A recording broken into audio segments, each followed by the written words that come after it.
brought to you by Nova शुद्ध घी। जब जब खाए दिल खुश हो जाए, सदियों का नोवा शुद्ध देसी घी, सपना स्वस्थ भारत का। I love घी। बिहार चुनाव के नतीजों के बाद अब बीजेपी नेता विपक्ष की चुटकी ले रहे हैं। प्रदेश के पूर्व गृह मंत्री नरोत्तम मिश्रा ने कहा कि महागठबंधन में शामिल दल विरासत की रियासत को चलाना चाहते हैं, वो जनता की सेवा करना ही नहीं चाहते। इस दौरान नरोत्तम मिश्रा ने राहुल गांधी पर भी तंज कसा है और कहा कि बिहार में चुनाव चल रहे हैं तो राहुल पचमढ़ी घूम रहे हैं, इसलिए अब राहुल गांधी की वोट चोरी का जवाब बिहार की जनता ने वोट करके किया है। 2025 आरजेडी फिनिश, ये स्थिति है आज कि जो वोट चोरी का यात्रा निकाल रहे थे बिहार में, आज जनता ने उनको वोट चोरी का जवाब दे दिया।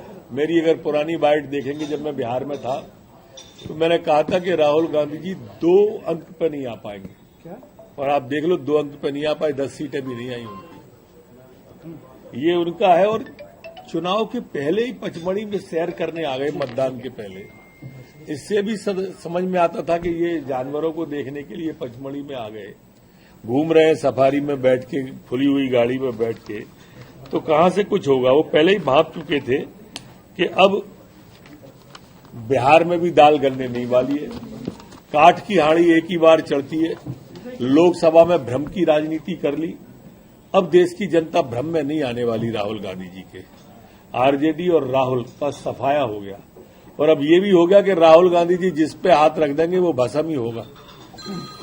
नीतीश जी ने सबक नहीं लिया अखिलेश यादव से।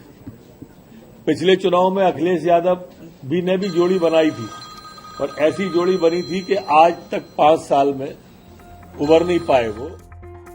बिहार में एनडीए की सरकार बनने को लेकर भी नरोत्तम मिश्रा ने कहा कि बिहार में कांग्रेस पत्ते की तरह उड़ गई है, इसलिए अब मोदी जी के नेतृत्व में नीतीश जी की सरकार बनने जा रही है, इसीलिए जनता ने अब डबल इंजन सरकार पर भरोसा किया है। तक रहा था क्या मुद्दे रहे जिसको बीजेपी की लोगों ने विश्वास, मोदी डबल इंजन सरकार पर विश्वास किया, मोदी जी पे विश्वास किया, रोजगार पे विश्वास किया, विकास पे विश्वास किया। विपक्ष हमेशा कहता है तमाम सवाल उठाए, चुनाव आयोग से लेकर तमाम सवाल उठाए, फिर उठाएंगे। वो हारेंगे तो ग्रास रूट पे है ही नहीं, ये काम करते ही नहीं है, तो यही उठाएंगे। नीतीश कुमार ही मुख्यमंत्री होंगे क्या? ये संसदीय बोर्ड तय करेगा, मैं कैसे करूं। फिलहाल बिहार चुनाव के नतीजों ने पूरे विपक्ष में खलबली मचा दी है, क्योंकि राहुल गांधी के साथ साथ तेजस्वी यादव ने भी बहुमत के साथ सरकार बनाने का दावा किया था, लेकिन चुनाव परिणाम के नतीजों ने विपक्ष के नतीजों पर एक बार फिर पानी फेर दिया है। बिहार में एक बार फिर एनडीए की सरकार बनने जा रही है। ब्यूरो रिपोर्ट, MP तक।